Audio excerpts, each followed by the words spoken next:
story by Sarah Adams leads us to our interview of the day today, and we're speaking on affordable housing and also mortgages. Now the government has outlined 4 key development priorities, the Big 4 agenda for implementation over a 5-year period. Key among this is affordable housing, with the target to deliver at least 5,000, that's 500,000 affordable housing units in major cities around the country. The National Treasury is contributing to the affordable housing agenda through the establishment of a liquidity facility, the Kenya Mortgage Refinancing Company, in order to address inherent financing challenges and unlock liquidity for affordable housing. And in studio with me, I'm joined by Robert Kibaara, who is the CEO of Housing Finance Group. And we're going to break it down, how affordable housing will be achieved in the next 3 to 4 years, and also the coming in of Kenya Mortgage Refinancing. What does this mean for Kenyans out there when it comes to owning a home? Thank you for joining us. Thank you. Thank you for having me. Maybe we can start by looking at the current mortgage rates here. When you see that Kenya only has about 26,187 mortgages, yep. This means there's a low uptake of mortgage. Yes. Why is that case? Well, there are several reasons. First of all, there is actually, if you look at the supply side, which is the house itself, the cost of the house itself. So the houses themselves are actually expensive, and if you're taking a mortgage of, say, 5 million and another one taking 10 million, if the same house can come down, for instance, 2,000-3,000 less, then you'll actually find that the affordability of the mortgage itself helps. And the cost of the house itself is driven by many factors. One of them is the land itself, the cost of construction. Then you've got the interest rates. The developers themselves borrow from banks, so there is interest rates. Then, of course, when you come now to borrow a mortgage, compared to other markets, our rates are largely high. Right now, most mortgages will be between 12 and 13%. And then, of course, there are many other factors. For instance, there is the legal fees. If you're going to transfer property, you need to pay lawyers. There is valuers. So if you add all that cost together, that unit price for that mortgage becomes actually expensive. And that's what the government has been trying to address, together obviously with players like ourselves. Okay. Yeah. 500,000 units against a 2 million housing deficit in the country. We saw the government launch the Kenya Mortgage Refinancing Company, which is meant to lend to various institutions, yes. I think around 11, including SACCOs. How does this a game changer? How is this a game changer in there? It makes a very big difference. If you look at the reason why mortgages, for instance, are inaccessible today, there is the issue, obviously, of the interest rates, and the KMRC promises to actually lower the rates because the rate at which KMRC lends to banks then determines how much the banks will loan to the user, and the promise is that, or why the KMRC was formed, is to lower that rate. Then besides that, then there is the tenor of the money, how long it is. And KMRC promises to give loans to banks for on lending at flat rates for long periods of time, between 15 and 20 years. Those 3 things are a game changer in the industry. Okay, yeah. But how can financing solutions such as that play a critical role in stimulating both supply and demand, especially in affordable housing agenda? You see, the question about affordable housing is just going to be the word affordable is actually just affordability. And if rates came down, if there is predictability of the mortgage taker that this loan is going to be fixed for a long period of time, so you are not subject to fluctuations. That all those things added together actually do then bring create affordability, and affordability obviously brings up demand. So therefore, you can actually have more people taking up mortgages and more people being able to own homes. Okay, Housing Finance is amongst the 7 selected banks to implement the affordable housing agenda. How much are you looking at dispersing in the next 3 years, that is between 2019 and 2022? We typically lend about between 4 and 5 billion in mortgages every year. We right now have a stock of about 6,000 houses. We plan to actually double that to 12,000, in the next 3 years.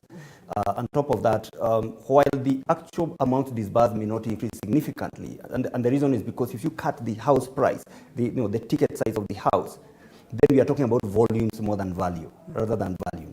So we are looking at expanding the number of people we can actually be able to lend to, rather than increasing the overall money that we actually lend every year. Okay. Okay. Earlier on, you did mention about financial institutions currently offering mortgage at interest between 12 and 13%. Yeah. At what rate is Kenya Mortgage going to offer this rate to the banks? And at what rate are you going to disperse this money to Kenyans out there? Okay. KMRC has just obtained funds or commitment for funds up to 35 billion shillings from FDB and World Bank. And that money is to be lent to banks. I'm actually one of the board members of KMRC.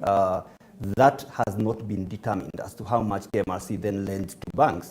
And once that is determined, then that will eventually then determine how much banks then to lend to mortgage users.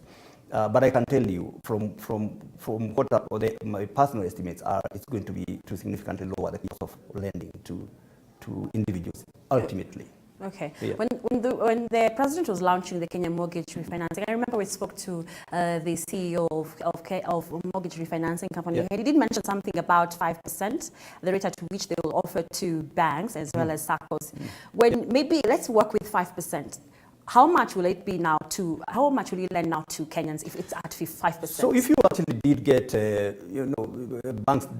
generally banks did get funds from KMRC at say 5%, then obviously there is the administration cost, there is the risk side. I would put it probably at the region of probably 9 would probably be a number that you can actually work with.